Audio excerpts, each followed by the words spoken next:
किसी एक के घर में अफ्तारी बन रही है और उसका धुआं 5 ऐसे घरों में जा रहा है कि जिनके घरों में एक खजूर भी नहीं है, तो आप क्या समझ रहे हैं कि उसको जवाब नहीं देना पड़ेगा? आप दुआ करो खुदा से, परवरदिगार आपकी फैमिली पे ये वक्त ना लाए कि आपका पूरा घर रोटी के लिए दौड़ रहा हो इदारों के पास। ये वक्त खुदा आप पे ना लाए, अपना दिल वसी करो।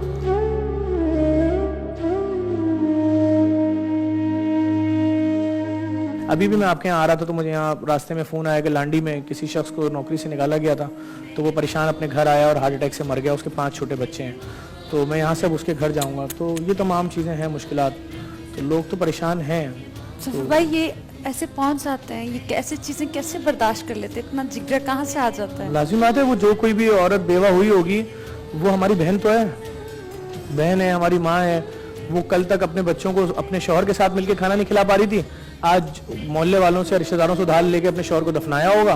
अब उसके बाद तो उसके पास और भी खत्म पैसे, अब तो कुछ भी नहीं है उसके पास। इस मुसीबत में अगर हम जाके, आप जाके, मोहल्ले वाले या उसके रिश्तेदार उसको इतनी सपोर्ट कर देंगे, बहन तू 1 साल के लिए अपने बच्चों के ये खाने के असबाब ले ले हमसे, तो उसकी बड़ी मुसीबत आसान हो जाएगी। वो अपने शौहर का गम याद ना करे, उसका शौहर मर गया, उसके 5 बच्चों का बाप मर गया, 4 बच्चों का बाप मर गया, उसका राइट नहीं अपने शौहर को रोए। वो क्यों अपने शौहर की यादें याद ना करे? वो सिर्फ बैठ के अभी यही रोएगी कि मेरे बच्चे रात में क्या खाएंगे, मैं इस महीने किराया कैसे दूंगी, मैं फलाने का कर्जा कैसे वापस करूंगी। वो बस यही करेगी, मेरे शौहर की मोटरसाइकिल के डॉक्यूमेंट्स कहाँ हैं, अब ये बेचनी है, तो अपने शौहर की यादें अपने पास क्यों ना रखे भाई, कि उसके शौहर की बाइकें रखे ना। तो मुसीबत में लोग कैसे नहीं जाएंगे? हर एक को जाना चाहिए। मेरे पास तो ऐसी कोई खबर आती है रात को 4 बजे भी मैं उठ के जाता हूँ। जो लोग बारिश में मरे करंट लगने से, मैं एक के घर गया, मैंने कहा तुम्हारे बच्चे का राइट था जिंदा रहना, कैसे मर गया किसी गफलत की वजह से। मैंने FIR कटवाई और मैं खड़ा हूँ लोगों के साथ आज भी। बड़े से बड़ी ऑफर आई, मैंने ठुकरा दी, मेरे खिलाफ केसेस किए, मैं झेल रहा हूँ। मैं जाता हूँ जिस मुझे बुलाया जाता है उन इदारों की तरफ से, मुझ पर जो केसेस हैं खड़ा होता हूँ अदालतों में सुबह से रात तक। तो मैं तो नहीं घबरा रहा इन चीज़ों से। जितने दिन की ज़िंदगी है, मेरे शहर के लोग, मेरे मुल्क के लोग, मिडिल क्लास तबका, गरीब तबका बहुत परेशान है। आप क्या समझ रहे हैं? मैं तो आपको बताऊँ, मैं मीडिया वाले लोगों को जिनको 6-6 महीने की तनख्वाही नहीं मिली, उनको राशन दे रहा हूँ। कौन किस बड़े चैनल का नाम लूँ आपके सामने? बिल्कुल बिल्कुल। तो बात ये कि लोग मुसीबत में, बैंकर्स, रिकवरी टीमें, बहुत बुरा हाल है। नाई, जिसको सलून बोला जाता है, मोची, बर्तन बेचने वाले लोग बहुत मुश्किल में। लेकिन ये तो खुदा का फजल है पाकिस्तान में कि लोग पता नहीं कैसे मुश्किल टाइम निकाल लें। वो जो शख्स लांडी में मर गया, उसने वो दुख अपने ऊपर लिया ना, तो उसको जब खबर मिली कि तुझे निकाल दिया है, वो दुख उसने अपने ऊपर लिया। उसने सोचा होगा ना कि मेरी ईद आ रही है या मेरा कोई त्यौहार आ रहा है, मेरे बच्चों का क्या बनेगा। वो उस टेंशन को, उस अजियत, उस कर्ब को लेकर अपने साथ चला गया इस दुनिया से। और रोज लोगों को फायर किया जा रहा है, निकाला जा रहा है बहुत बड़ी तादाद में, बहुत बड़ी तादाद में। और बस, लेकिन कमाल ये कि पाकिस्तानी आवाम का कमाल है कि जहाँ अपने लिए कुछ कर रहे हैं, अपनी फैमिली के लिए कुछ कर रहे हैं, वहीं दूसरों के लिए सोच रहे हैं, उनके लिए लेकर जा रहे हैं चीज़ें, राशन। और अभी जो दूसरा एक और बहुत बड़ा इम्तिहान शुरू होने वाला है, मैं समझता हूँ बल्कि शुरू हो चुका है। लोग सोच रहे हैं कि हम अपने बच्चों को सारा साल तो कपड़े दिलाते नहीं थे। मैं लोअर मिडिल क्लास की बात कर रहा हूँ। हम तो ईद पे ही अपने बच्चों को कपड़े दिलाते थे साल में 1 बार, या साल में 1 बार स्कूल का यूनिफॉर्म दिलाते थे। वही स्कूल के यूनिफॉर्म के साथ जूता आता था और ईद पे चप्पल वगैरह दिलाते थे। तो उनके बच्चों का तो साल में 1 सूट भी गया। उनको नजर नहीं आ रहा कि इस साल उनके बच्चों का कोई सूट वूट आता है। खाना खिला दें बच्चों को, बहुत बड़ी बात है। अच्छा ज़फर भाई, ऐसे भी लोग आते होंगे, क्योंकि ऐसे सफ़ेद पोश लोगों की ज़्यादा हम बात करें, क्योंकि वो लोग वो हैं कि मांग भी नहीं सकते।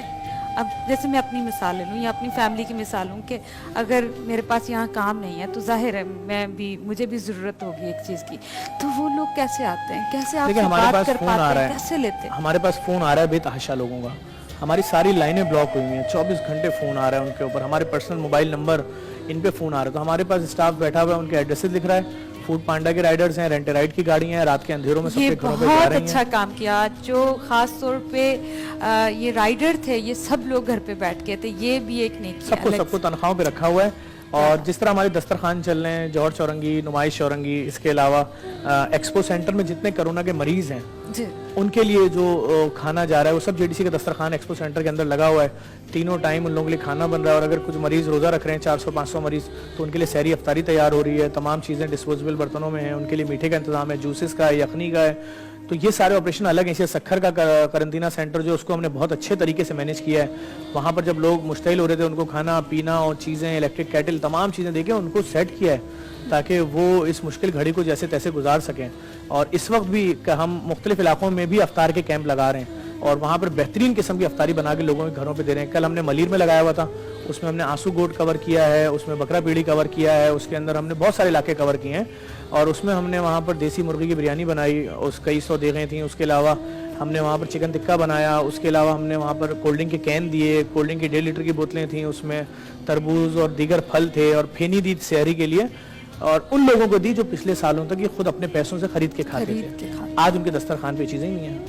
تو اگر ان کو یہ چیزیں دے رہے ہیں اور ہمارے پیج پہ کسی کو دیکھ کے تکلیف ہو رہی ہوتی ہے تو ہم اس کو بین ہی کر دیتے ہیں کہ بھائی تمہارے دسترخوان پہ 40 چیزیں ہیں, تمہیں اگلے کے لیے اگر ہم کچھ گفٹ دے رہے ہیں تم کیوں پریشان ہو, تم سے تو پیسے ہی نہیں مانگا. یہی تو ہے, جب آپ نیکی کر رہے ہوتے ہیں اس نیکی پہ تنقید نہ ہو ظفر بھائی. ہمیں پرابلم نہیں ہے, ہم ایسے لوگوں کو بین کر دیتے ہیں. دیکھیں پرابلم میں نے بتا چکا ہوں پہلے بھی کئی چینلوں پر کہ ہم جب سردیوں میں SIUT کے باہر جو بیچارے ہمارے اندر کے سندھ کے دیگر شہروں سے آئے ہوئے ہوتے ہیں مریض بچے, وہ جب روڈ پہ سو رہے ہوتے ہیں ان کو اگر ہم کمبل لحاف بانٹ رہے ہوتے ہیں تو لوگ اس کے اوپر بھی کمنٹس کر رہے ہوتے ہیں لائیو ویڈیو میں کہ یار یہ تو 3 دن بعد چلے جائیں گے, کمبل ضائع ہوگا. مطلب ان کو اپنا بچہ تو گرم کمبل لحاف اوڑھ کے لیٹا ہے, خوش ہے, دوسرے کے بچے کے لیے برداشت نہیں ہے کہ وہ اتنی سرد رات میں کھلے آسمان کے نیچے پڑا ہوا ہے. تو ان سب چیزوں سے ہمیں فرق نہیں پڑتا تنقید وغیرہ سے. مجھے تھوڑی انفارمیشن ہے کہ چرچ ہو, کوئی ایسے لوگ ہوں, ہندو ہوں, جو بھی آپ کے پاس آتے ہیں, آپ ٹرکوں کے حساب سے, مندر ہو, آپ ٹرکوں کے حساب سے ان کی مدد کرتے ہیں اور پوچھتے نہیں ہیں کہ آپ کس ذات سے ہیں, کس مذہب سے ہیں, کس فرقے سے ہیں, کون ہیں, کیوں ہیں, کس لیے. دیکھیں بات یہ ہے کہ کیا میں اس چیز کا انتظار کروں کہ میرے اپنے گھر والے تو بہت اچھا کھانا کھا لیں اور شاید میرے برابر میں کوئی بھوکا رہتا ہے اور اس کا کیا مذہب مسلک مجھے نہیں معلوم, اس کے گھر کے سارے لوگ بھوک سے مر جائیں, ان کی میتیں سامنے سے جا رہی ہیں, اس کے بعد میں سوچوں تو یہ کمال ہوگا کہ میں کاش اس کے گھر میں کسی ایک کو روٹی دے کے بچا لیتا. یہ تو کوئی کمال نہیں ہے. کمال تو یہ کہ جو میرے گھر میں کھائے جا رہے ہیں, میرے دین نے بھی یہی بات بولی کہ جب آپ جو اپنے لیے کھا رہے ہو وہی اپنے آس پڑوس, اپنے جو بھی کوئی بھوکا ہے اس کے لیے بھی اسی چیز کا انتخاب کرو. تو بات یہ جو ٹائم اس وقت چل رہا ہے کہ اگر کسی ایک کے گھر میں افطاری بن رہی ہے اور اس کا دھواں 5 ایسے گھروں میں جا رہا ہے کہ جن کے گھروں میں کھجور بھی نہیں ہے, تو آپ کیا سمجھ رہے ہیں کہ اس کو جواب نہیں دینا پڑے گا کہ جس کے گھر میں مختلف اقسام کے کھانے بن رہے ہیں اور گلی میں دیگر گھروں کے بچے جو ہیں وہ صرف اس خوشبو کو سونگھ کے اپنے والدین کی طرف حسرت بھری آنکھوں سے دیکھ رہے ہیں کہ بابا یہ تو ہمارے یہاں بھی پکتی تھی چیزیں پچھلے سالوں میں, اور کوئی مانگنے والی فیملی نہیں ہے, کسی کا آگے ہاتھ نہیں پھیلائیں گے, کبھی بھی نہیں پھیلائیں گے, نہ والدین, نہ بچے, نہ گھروں میں موجود عورتیں. کیوں؟ کیونکہ وہ تو خود اپنے پیسوں سے خریدتے تھے سب چیزیں.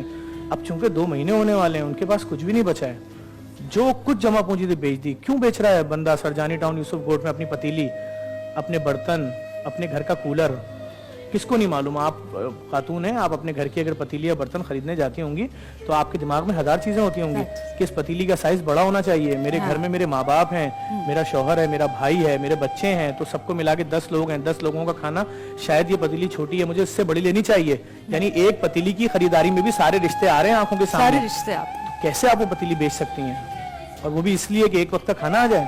بہت مشکل وقت ہے. اس کا مطلب آپ کو آگے بھی نظر نہیں آ رہا کہ کہیں سے کچا بھی راشن آ جائے گا جس کو پکانے کے لیے اس پتیلی کی دوبارہ ضرورت پڑ سکتی ہے, اتنی زیادہ بھوک ہے.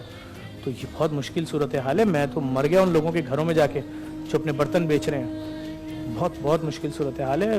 اللہ تعالیٰ بس اس مشکل وقت کو جلد از جلد نکالے اور کسی شخص پہ بھی یہ وقت نہیں آئے کہ وہ اپنے گھر کے برتن, اپنے کمبل, تکیہ, لحاف, اپنی وہ چیزیں جو بس اس کا مطلب اس کے بعد اب کچھ بھی نہیں ہے, کچھ بھی نہیں ہے, جو کچھ تھا وہ دے تو رہا ہے اور اس کے اوپر بھی لوگ آگے بارگننگ کرا رہے ہیں. اس ویڈیو میں جو سرجانی ٹاؤن کی چلی ہے اس میں لوگ اس سے ڈسکاؤنٹ مانگ رہے ہیں کہ یہ پتیلی 300 کی ہے, 150 کی دے دو. تو وہ روتا ہوا بول رہا ہے یار میرے پاس تو اب کچھ ہے ہی نہیں, اس میں کیوں کم کرا رہے ہو؟ اور اس میں بھی ایک شخص آتا ہے اس کا 700 600 والا کولر 500 400 میں خرید کے لے جاتا ہے.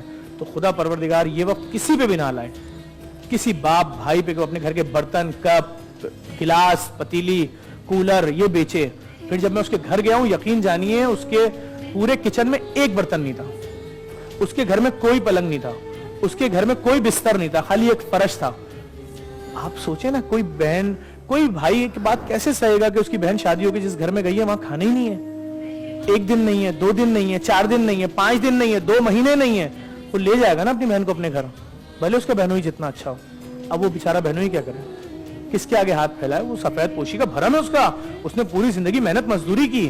وہ پلمبر ہو سکتا ہے, وہ کسی پرائیویٹ کمپنی میں ملازم ہو سکتا ہے, وہ کچھ بھی ہو سکتا ہے, ویٹر ہو سکتا ہے, کچھ بھی ہو سکتا ہے. وہ بڑی کمپنیاں لوگوں کو نکال لیں گی ہزاروں. تو یہ قیامت بہت مشکل صورتحال ہے. اس مشکل گھڑی میں اگر میں کسی بھوکے کو بلاؤں, ادھر آؤ تمہارا مذہب کیا ہے بتانا ذرا بیٹا مجھ کو, تو پھر مجھ سے بڑا لعنتی تو کوئی نہیں ہے. تو میں اتنا بڑا گناہ نہیں کر سکتا. مجھ سے تو جو مانگے گا میرے ادارے سے میں اس کو دوں گا, और खुदा रास्ता बना रहा है, मुझे नहीं मालूम कौन लोग पैसा दे रहे हैं। आज तक किसी ने पूछा फलाने चंदे की पेटी जो लगी हुई थी उसमें पैसा किस किस मसलक और मजहब के लोगों ने डाला है? तो मैं कैसे पूछ सकता हूँ? मैं तो जब मेरे अकाउंट में आ रहा है मैं तो दूंगा। और मुझे बहुत सारे लोग तनकीद करते हैं कि फलाने आदमी की बीवी भी आपके यहाँ से राशन लेकर गई थी, आपने उसके शौहर को भी दे दिया। तो मैं उनसे बोलता हूँ कि आपको क्या तकलीफ है? आप दुआ करो खुदा से परवरदिगार आपकी फैमिली पे ये वक्त ना लाए कि आपका पूरा घर रोटी के लिए दौड़ रहा हो इदारों के पास। ये वक्त खुदा आप पे ना लाए। अपना दिल वसी करो। तुम्हारी जेब से थोड़ी ले रहे, 10 दफा ले जाए मैं दूंगा, 20 दफा ले जाए मैं दूंगा। पहले दिन से बोल रहा हूँ, मैं किसी को नहीं रोकूंगा। अगर कोई मांगने आ रहा है, खुदा बस उसके दिल में ये डाल दे कि अब मेरे पास बहुत हो गया, मुझे अब चल के नहीं जाना है किसी और के लिए। क्यों इतना डरा हुआ है वो? खौफ है ना कि 4 दिन का खाना है, उसके बाद क्या होगा। छोटे छोटे बच्चे हैं, सबके आरजुएं हैं, मोहब्बत है, रिश्ता है। अच्छा, आपका बच्चा 2 साल का है तो उससे आपको बहुत अच्छी मोहब्बत है, और किसी गरीब का बच्चा 2 साल का, उसको मोहब्बत नहीं होगी? नहीं, उसको भी उतनी मोहब्बत है। वो जानता है मेरा बच्चा क्या क्या मुश्किलें झेल रहा है। वो तो गरीब तो अभी इस तरफ जा ही नहीं रहा, पैम्पर दूध, वो तो कह रहा है भाई कुछ दे दो बच्चे के पेट में चला जाए। बहुत मुश्किल सूरत हाल है, और इससे पाकिस्तानी कौम इस वक्त पूरी दुनिया ही झेल रही है। लेकिन हमारे यहाँ आपको पता है कि तबकाती तफरीक बहुत ज़्यादा है, मजहब, मसलक, ज़बान, इन सब का चक्कर बहुत ज़्यादा है, तो झेल रहे हैं लोग। कोई नहीं सोच रहा ईद वीद के कपड़े वपड़े। वो बोल रहा है हमारे तवे पे पराठा कब बनेगा, हमारे तवे पे रोटी कब डलेगी। कह रहे हैं बोर्ची खाने की जीनत क्या होती है? चूल्हा। वीरान पड़े में बोर्ची खाने लोगों का, चूल्हे जल ही नहीं रहे। चूल्हा क्या करेगा? हाथ सेकेगा, गर्मी है, जरूरत नहीं है। उस चूल्हे पे पतीली आनी है, उस चूल्हे पे दूध उबलना है बच्चे के लिए, उस चूल्हे पे चाय बननी है। कोई ऐसी चीज नहीं है लोगों के पास। हम किसी के घर राशन देते हैं, वो हाथ पकड़ लेता है, जाने नहीं दूंगा, चाय लेकर आओ, पी के जाओगे। तो ये देखें लोगों की हालत, लोग कुछ नहीं कर पा रहे हैं। अब मैं हुक्मरानों को कुछ बोलता हूँ तो इनके सोशल मीडिया के पेजेस मेरे खिलाफ, मेरे घर की औरतों के खिलाफ, मेरे बच्चों के खिलाफ तस्वीरें लगा के मजाक उड़ाते हैं। मैं तो सच बोल रहा हूँ भाई। सच बोलने वाले के साथ ऐसे होते हैं, करते रहे। जब इंसान नेकी की राह पे चलता है और अच्छा करने के लिए जाता है, तो ऐसे बहुत से चेहरे, ऐसी बहुत सी आपको पीछे धकेलने की हमें कोई प्रॉब्लम नहीं है। हमारे 4 एम्बुलेंस ड्राइवर मारे गए पिछले 10 सालों में। हम उनकी फैमिलियों को आज तक सपोर्ट करें। हमने बड़े दुख सहे हैं इस रास्ते में, हमें कोई टेंशन नहीं है। और हम तो खुद भी जो निकले हैं, आप क्या समझ रही हैं? अगर इस रास्ते में हमें भी कोई मार दे तो कोई टेंशन नहीं है। ये गरीब के लिए राशन लेने तो निकले थे, और खुदा का बड़ा फजल है, आज तक कहीं चौक पे खड़ो के भीख नहीं मांगनी पड़ी। जितना दे रहे हैं खुदा परवरदिगार आलम उतना ही पैसा अगले दिन दोबारा अकाउंट में डलवा देता है कि लो आज भी बांटो, रुकना नहीं। 60 दिन हो चुके हैं, ऑपरेशन नहीं रुक रहा और उतनी ही स्पीड से चल रहा है जितनी स्पीड से पहले दिन शुरू किया।